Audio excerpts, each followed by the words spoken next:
Fox 10 News at 5.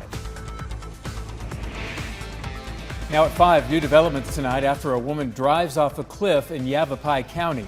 Hear from the group who pulled the vehicle out and what it might mean for the investigation. Plus, a fire burns a church gym, what they lost, and what's next for their community. And new video tonight of flooding at Havasupai Falls. More than 100 rescues and a Glendale woman swept away and still missing. Now at 5, new developments in the story. First on Fox 10, investigators are searching for clues on the death of Kristen Little. The 39-year-old woman died after her SUV plummeted 1,000 feet off a mountain. But there is a new break in the case tonight. A towing crew recovered the vehicle at the bottom of the cliff. Fox 10's Nicole Christine spoke exclusively with the team about how they did it. Nicole. Yeah, that's right. Wild West Off-Road Recovery is a specialized group that regularly assists with towing and recovering vehicles. But when they got the call that the sheriff's office wanted to examine Little's SUV, they assembled their crew from the embankment off Thumb Butte Road. They had no idea, though, the emotion that would come along with this work. I've never done another job like this. 2 full days. That's how long Carl Gerard with Wild West Off-Road Recovery says it took to pull Chris Little's car, nicknamed Penelope, from where it landed after Chris drove off Thumb Butte Road the evening of August 16th. We brought our wrecker, which is basically a twin line, old school wrecker. And then we brought just thousands of feet of cable and line. We made very slow progress on the first day. We had some trees that were in the way and obstacles that we had to work around. At the end of the first day, Gerard said he called Chris's mother, Ginger, and asked if the family would like to be there when the car was brought up. Ginger was very open. She shared a lot of information, and we were on the phone, I think, for a better part of an hour, hour and a half. The recovery group, after that call, became tied to Chris's family. Emotionally, like it hit hard for us, especially when I found out from Ginger that, like the vehicle's name was Penelope and things like that. So, the day one was different. We didn't have all the information. It was just another vehicle. We knew that there was a casualty involved, and so we were treating it with care, but when you don't have that connection. When Penelope was back on the road, Gerard said he gave the family time with Chris's beloved car, and the entire group was emotional. There was hugs, there was tears, there was, it's everything, yeah, I don't know. I still get worked up over it. The investigation into Chris's fatal crash is still ongoing, with YCSO and Chris's family actively searching for potential vehicles who were on scene at the time of the wreck. We think that they witnessed this accident, and we need to speak with them. We need to find out. Chris was headed down, and she, we believe, gave up the inside of the mountain for somebody who was not traveling on the right side. And Gerard said they actually found 3 other vehicles down that embankment while working to recover Chris's Toyota 4Runner. He said one of those vehicles was one of those obstacles they had to navigate in order to get Penelope out.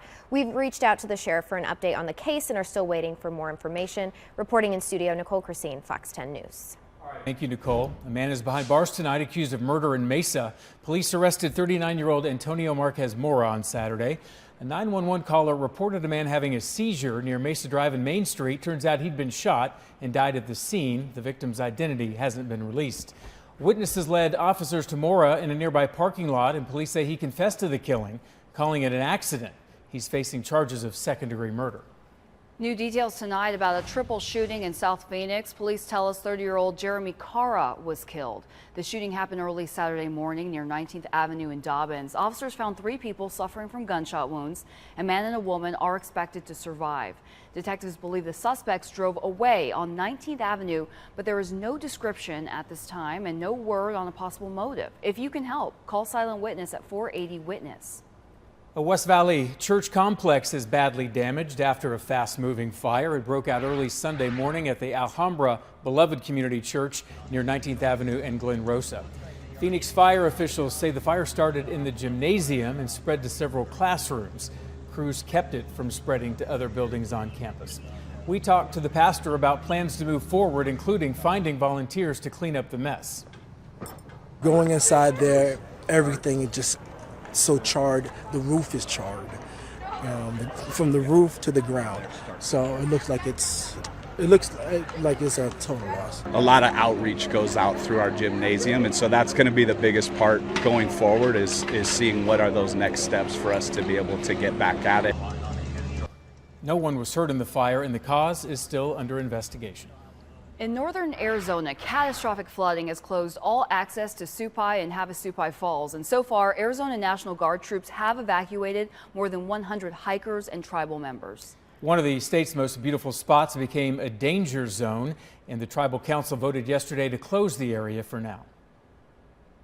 The video was sent to us by Fox 10 right here by a hiker at Havasupai Falls who said in less than an hour the water turned from its normal aqua blue to a raging mud flow rushing down the canyon. The dangerous conditions started Thursday, and by Saturday 104 people have been airlifted by the National Guard. Still no sign of Chenoa Nickerson tonight. The Glendale woman swept away in the flood water. She was hiking with her husband when it happened. He used a satellite phone to call for help. Her family said in a Facebook post attempts to find the Apple Watch she was wearing have been unsuccessful so far, but they're not giving up hope. Search teams are using both air and ground units looking for Chenoa from Lava Falls to Havasu Creek. In other news, the Harris Walls campaign is teaming up with Arizona Democrats to open a West Valley office. The Arizona Democratic Coordinate campaign opening the office in support of Vice President Harris and Governor Tim Walz.